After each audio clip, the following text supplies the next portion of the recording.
आप सभी को मेरा नमस्कार। दोस्तों, आप जानते हैं कि मैं आप लोगों के लिए एक प्यारा सा पाठशाला लेकर आता हूं जिसका नाम है भाषा की पाठशाला।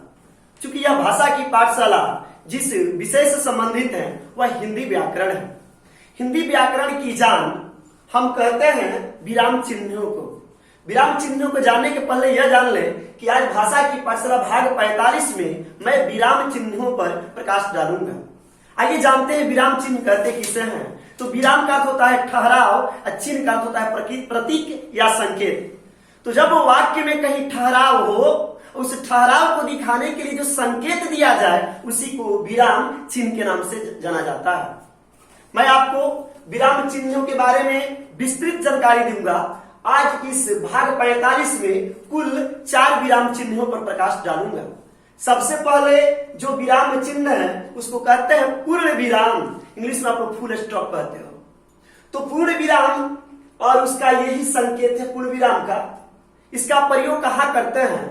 तो कहा गया कि वाक्य समाप्ति पर, जब हमारा वाक्य समाप्त हो जाए उसके अंत में जो हम चिन्ह देते हैं, जो संकेत देते हैं, जो प्रतीक देते हैं उसको पूर्ण विराम कहा जाता है। आइए एक वाक्य देखते हैं।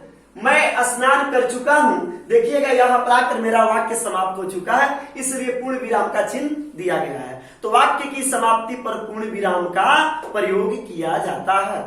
दूसरा है अपूर्ण विराम।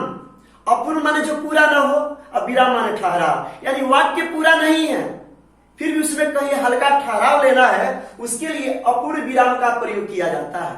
इसका प्रयोग हम कहाँ करते हैं? तो किसी कहानी के शीर्षक, किसी कविता का शीर्षक या किसी भी शीर्षक को देने के लिए इसका प्रयोग किया जाता है। जैसे आपने देखा कि संज्ञा के 5 भेद होते हैं, तो संज्ञा के पहले इस चिन्ह का प्रयोग किए हैं जिसको अपूर्ण विराम कहते हैं। ये कहता है कि शीर्षक से शुरू है, तो संज्ञा अपने आप में एक शीर्षक है। तीसरा है अर्धविराम, माने वाक्य के बीचों बीच जब रुका जाए, माने आधी वाक्य पूरी होने पर जिसका प्रयोग किया जाए उसको अर्धविराम कहते हैं। अर्धविराम ऐसे ही लिखते हैं साथियों, ये संकेत आप लोग ध्यान से देख लीजिएगा। एक वाक्य है जैसे वह मेरे पास आया था, हल्का रुकेंगे, आया था किंतु मिला नहीं, यानी वाक्य में एक जगह हल्का रुके, वही अर्धविराम था। कहाँ रुके? ध्यान दीजिए, वह मेरे पास आया था, यहाँ हल्का रुकना है किंतु मिला नहीं। तो वाक्य कैसे आप उच्चारण कीजिएगा? वह मेरे पास आया था किंतु मिला नहीं, एकदम कम रुके, यही था अर्धविराम। अब हम चौथा जो देखेंगे वह है अल्प विराम। ये अल्प विराम कहता है कि हमें अर्धविराम से भी कम समय में रुकना है, उनसे आधी समय, बिल्कुल कम समय रुकना है वाक्य में।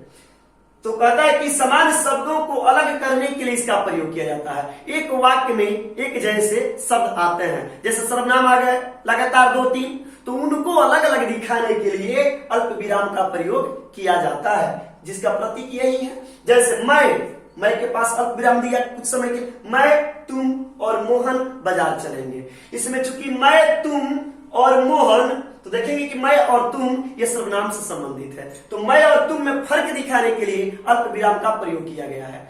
अगर दोस्त आप काफी तेज तर्रार हैं, आप हिंदी का अच्छी तरह से उच्चारण कर लेते हैं, हिंदी का विद्वान है, किंतु वाक्य को बोलते समय या लिखते समय कहीं रुकते नहीं है, तो आप विद्वान नहीं कहे जाएंगे। क्योंकि हिंदी या किसी भी लिटरेचर में, किसी भी लैंग्वेज में स्टॉप यानी ठहराव बहुत जरूरी है।